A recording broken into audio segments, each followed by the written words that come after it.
return of investment, rumusnya laba bersih dibagi dengan modal dikali dengan 100. Kemudian untuk rasio profitabilitas ini mengukur efisiensi investasi yang diukur dalam bentuk persentase. Kemudian dia memberikan informasi mengenai ukuran keuntungan atau kerugian yang dihasilkan dari investasi. Untuk tugasnya sendiri kemarin di saat kita PKPA di Apotek UAD, kita diminta untuk membuat studi kelayakan dan menghitung analisis keuangannya. Kemudian untuk sistem pengadaan menggunakan metode ABC. Analisis ABC mengelompokkan item sediaan farmasi berdasarkan kebutuhan dananya, yaitu kelompok A adalah kelompok jenis sediaan farmasi yang jumlah nilai rencana pengadaannya menunjukkan penyerapan dana sekitar 70% dari jumlah dana obat keseluruhan. Kemudian kelompok B adalah kelompok jenis sediaan farmasi yang jumlah nilai rencana pengadaannya menunjukkan penyerapan dana sekitar 20%, sedangkan kelompok C adalah kelompok jenis sediaan farmasi yang jumlah nilai rencana pengadaannya menunjukkan penyerapan dana sekitar 10% dari jumlah dana obat keseluruhan. Kemudian ini ada diagram analisa ABC-nya. Untuk tahap-tahap melakukan analisis ABC, yaitu yang pertama dilakukan daftar list, kemudian semua item dan dicantumkan harganya. Kemudian memasukkan jumlah kebutuhan dalam periode tertentu, dikalikan harga dan jumlah kebutuhan, dan hitung persentase harga dari masing-masing item. Untuk kemudian mengatur daftar list secara descending dengan nilai harga tertinggi berada di atas. Kemudian melakukan perhitungan persentase kumulatif dari masing-masing item terhadap total harga dan menentukan klasifikasinya apakah masuk kelas A, B, ataupun C. Kemudian ada stock of name. Tujuannya adalah untuk mengetahui kebenaran catatan dan pembukuan apotek, sehingga dapat diketahui keadaan yang terjadi antara catatan pembukuan, kartu stok, dan persediaan fisik yang ada di apotek. Kemudian stock of name ini dilakukan secara berkala sekurang-kurangnya sekali dalam 6 bulan. Khusus untuk narkotik dan psikotropika, stok of name dilakukan secara berkala sekurang-kurangnya dalam satu bulan. Kemudian untuk perencanaan pengadaan ini ada metode konsumsi. Perhitungan dengan metode konsumsi didasarkan atas analisa data konsumsi dan farmasi ditambah dengan stok waktu tunggu atau lead time dan memperhatikan sisa stok juga. Rumusnya di sini adalah stok pemakaian rata-rata per bulan ditambah dengan buffer stok ditambah dengan lead time dikurangi dengan sisa stok. Kemudian ada juga metode morbiditas dan proxy consumption. Kemudian di sini ada juga surat pesanan. Untuk surat pesanan di sini dilakukan berdasarkan pemesanan dilakukan berdasarkan surat pesanan yang ditandatangani oleh apoteker pemegang SIA dengan mencantumkan nomor SIPA. Surat pesanan ini biasanya dibuat sekurang-kurangnya 2 rangkap, di mana salah satu rangkapnya itu untuk distributornya dan satunya lagi untuk arsip di apotek. Kemudian surat pesanan hendaknya mencantumkan alamat lengkap dan telepon apotek, terus stempel sarana, nama pemasok dan alamat, nama, bentuk, dan kekuatan sediaan obat, jumlah dan isi kemasan, dan diberi nomor urut, nama kota, dan tanggal penulisan. Untuk surat pesanan di Apotek UAD menggunakan sistem manual. Di sini ada macam-macam surat pesanan, antara lain surat pesanan obat reguler atau biasa untuk memesan obat-obat biasa seperti obat keras, obat wajib aktif, obat bebas, obat bebas terbatas, serta alat kesehatan dan produk lainnya. Biasanya terdiri dari 2 rangkap, lengkap asli diserahkan ke sales PDF, yang kemudian yang satunya itu sebagai arsip apotek.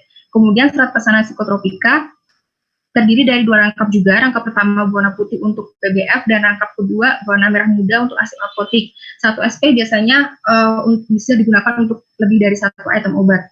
Untuk surat pesanan narkotika digunakan untuk pemesanan obat golongan narkotik yang hanya bisa diperoleh dari Kimia Farma. Kemudian biasanya 1 surat pesanan digunakan untuk 1 item obat. Kemudian untuk surat pesanan prekursor digunakan untuk pemesanan obat-obat prekursor atau obat yang mengandung prekursor. Prekursor adalah zat atau bahan pemula atau bahan kimia yang dapat digunakan dalam pembuatan narkotik dan psikotropik. Kemudian surat pesanan obat-obatan tertentu. terdiri dari obat atau bahan yang mengandung tramadol, trihexyphenidyl, chlorpromazine, amitriptyline, haloperidol, dan dextromethorphan. Ini adalah contoh format menurut PMK nomor 3 2015, ada untuk yang di farmasi biasa, kemudian ada yang untuk narkotik, psikotropika, untuk bahan baku prekursor dan obat jadi prekursor. Untuk ini contoh surat pesanan di apotek UAD.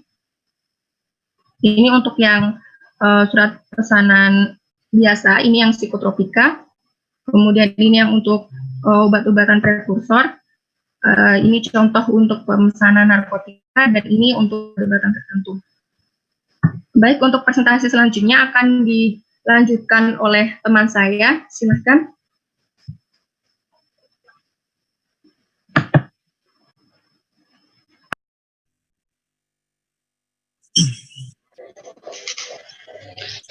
Jadi untuk kartu stok selanjutnya itu fungsinya untuk mencatat mutasi obat dari penerimaan, pengeluaran, hilang, rusak, atau kadaluarsa obat.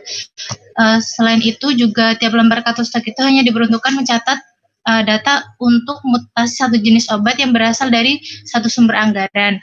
Kemudian tiap baris data hanya diperuntukkan mencatat satu kejadian mutasi obat. Data pada kartu stok digunakan untuk menyusun laporan perencanaan, pengadaan, distribusi, dan sebagai pembanding terhadap keadaan fisik obat dalam tempat penyimpanan. Kegiatan yang dilakukan untuk mengisi kartu stok itu diisi dan diletakkan bersamaan atau berdekatan dengan obat yang bersangkutan. Pencatatan pada kartu stok itu dilakukan secara rutin dari hari per hari. Nah, untuk apotek UAD sendiri, pada kartu stoknya itu hanya digunakan untuk obat narkotik psikotropik, karena obat-obat yang lainnya itu sudah ada pada sistem komputer. Jadi semisal obat datang itu langsung dicatat atau dimasukkan pada data komputer. Begitu juga saat pengeluarannya. Jadi untuk mengecek jumlah obat ada pada sistem data di komputer. Kemudian next.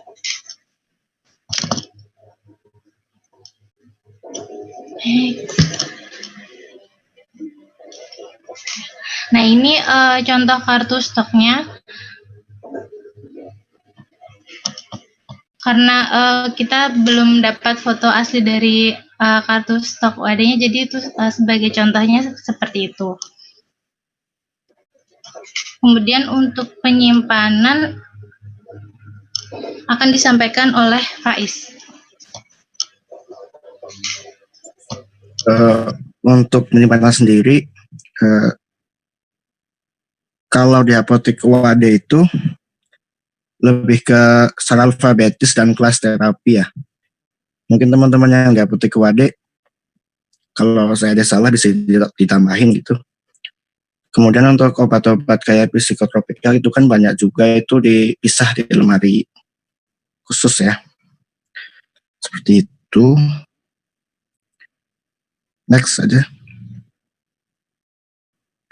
Oh ya, kemudian untuk juga menggunakan sistem FIFO seperti itu. First in, first out. Lanjut, next. Yeah. Next, untuk untuk masalah penyimpanan sendiri, untuk di apotek UAD itu yang saya banyak dapatkan itu untuk penyimpanan obat-obat ini ya, obat lasa seperti itu. Untuk yang suhu sebenarnya saya nggak menemuin itu. Untuk lasa banyak, mungkin apotek-apotek lain juga seperti itu. Next. Untuk SIPNAP ini intinya itu untuk input pelaporan narkotika, psikotropika,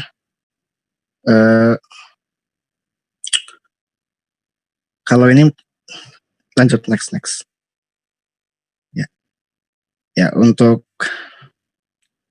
penjelasannya ini mungkin lebih ke teman-teman mungkin yang sudah praktek mungkin tahu ya. Kalau ini proses input upload laporan narkotika dilakukan untuk seluruh produk yang terdapat pada unit layanan dalam jangka waktu 1 periode. Proses ini dapat dilakukan melalui menu laporan input output laporan narkotika. Tampilan from input output laporan narkotika sebagai berikut.